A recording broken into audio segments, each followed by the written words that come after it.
Has feminism failed? And that's what we're asking today.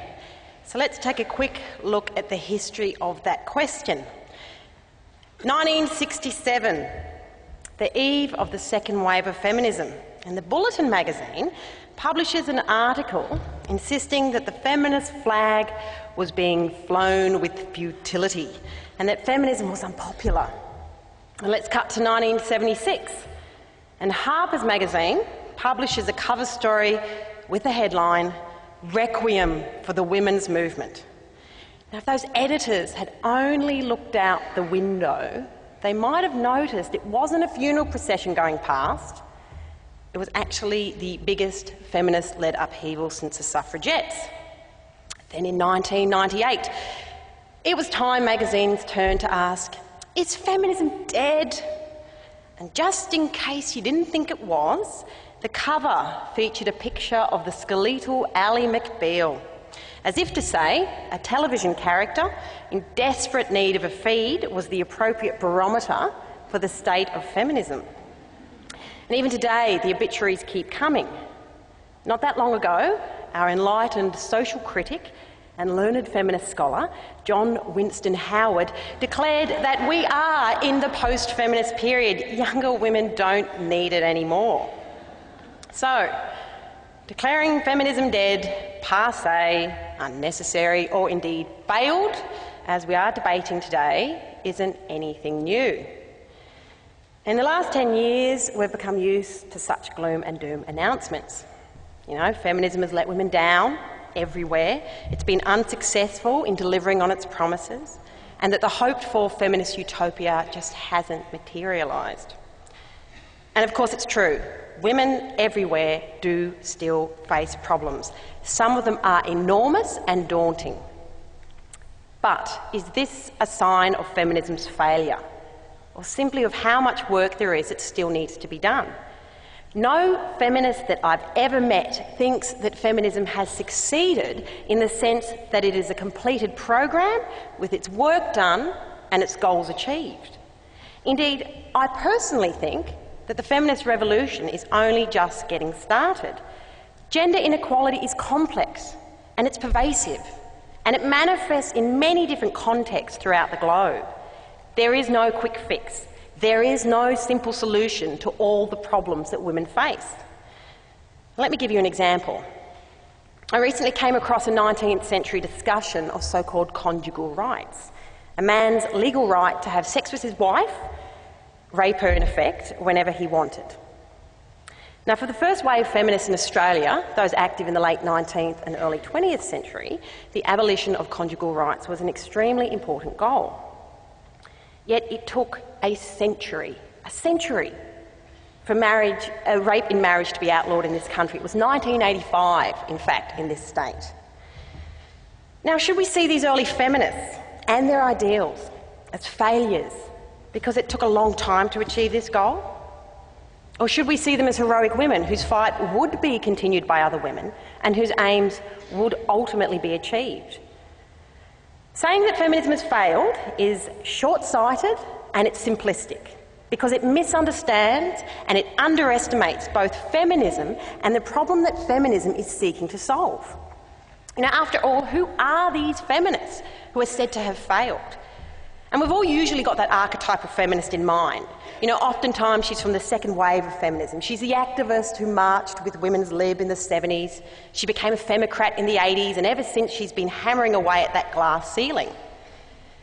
And the feminists who fit that description did incredible work, and they helped secure many of the fundamental reforms that we all take for granted today. But still, they only represent one strand of feminism and one approach. Feminism has always been complex, it's diverse, and yes, divided. And these days, many of us talk about feminisms, plural, rather than feminism.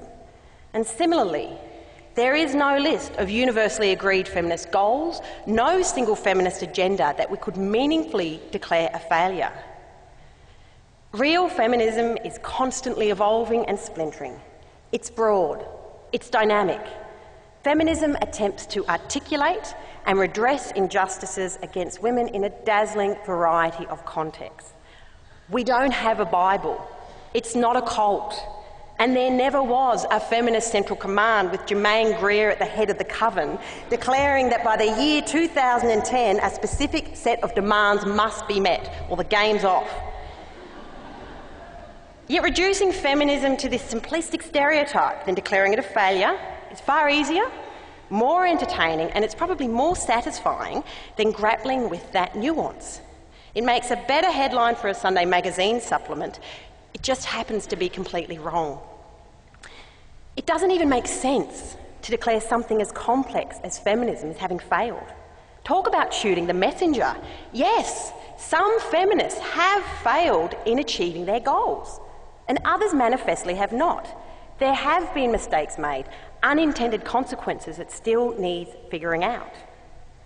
Yet feminism will continue, even if there are occasional setbacks and failures.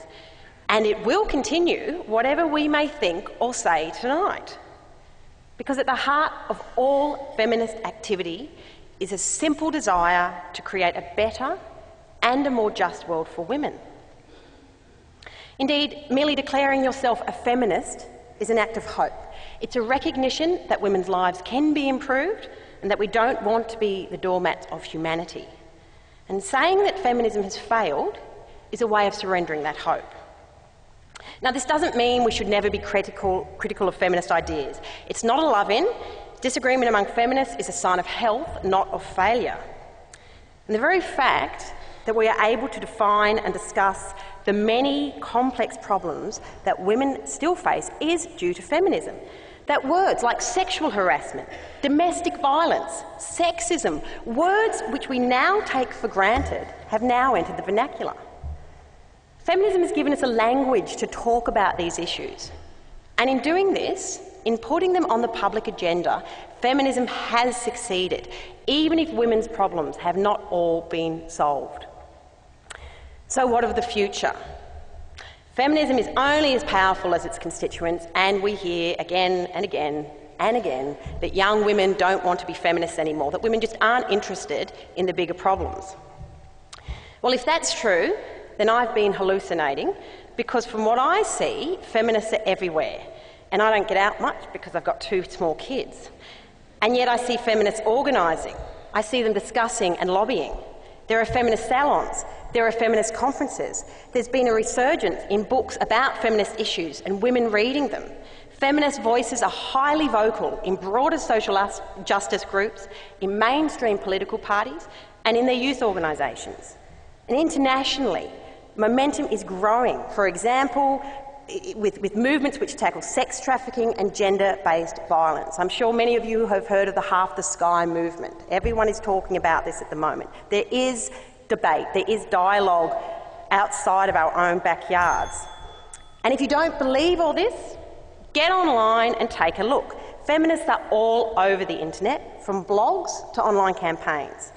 You know, Tony Abbott only needed to utter the word virginity, and there was an army of feminists ready to take him to task. Now, to me, this groundswell of activity does not equate with failure. It looks more like a renaissance. One thing I know for certain: feminism has not failed me. It's allowed me to have a career. It's given me financial independence. It's encouraged me to take control of my reproduction, to value my body as my own, to see my worth as more than what I can do in bed and what my womb can do. It's given me a sense of unity with other women. It's opened my eyes to many injustices that I do not suffer, but that other women do. It has inspired me, infuriated, challenged me. It has not failed me. But this is not the point. Feminism is not about me, or more correctly, what it has done for me. Feminism is about a more just and equitable world for women, all women in their many and varied contexts. And as long as we keep saying this, as I know my feminist sisters do, we have not failed, we've only just begun.